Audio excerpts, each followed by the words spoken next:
is asking that in order to become a scholar, but my family is poor and they have a low income, so is it possible for me to choose another career along with it? Why do we think that in order to study the deen, memorize the Quran, learn the tafsir, learn hadith and learn Arabic, you have to be rich, or you have to devote yourself to the study of the deen and do not do any other jobs or vocations? This is not correct.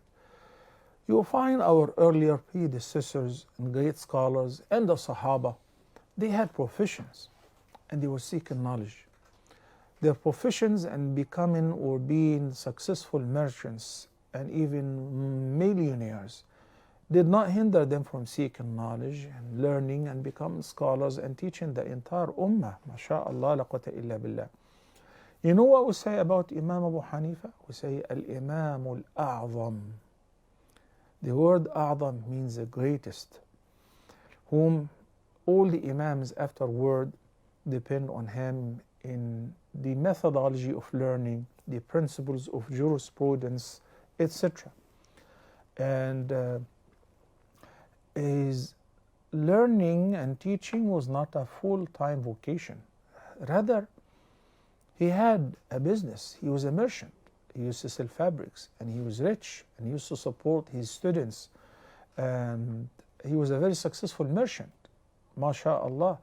So why not that we inspire our children that if they can do it, then you can do it. You can study medicine, you can study engineering, you can study law, and also become a learned person in the deen of Allah.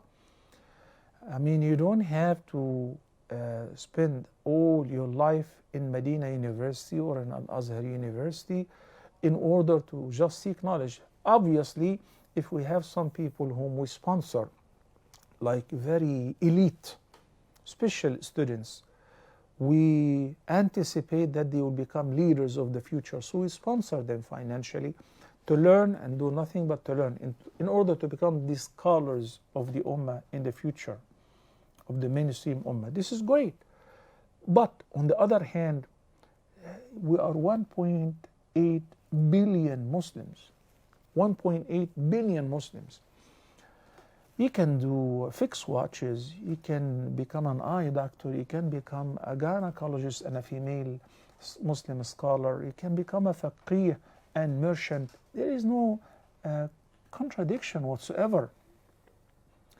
Many of my colleagues, as a matter of fact, after this program, I'm meeting with some of my colleagues whom we went to medical school together. Then afterward, we went to study Sharia in Al-Azhar and in other places, and we graduated. Some of them have become professors in Al-Azhar, but not in medicine, in Sharia. So they do both. There is no conflict of interest.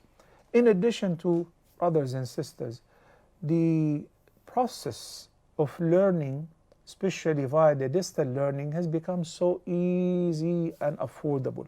Alhamdulillah. And to the extent that sometimes it is even for free.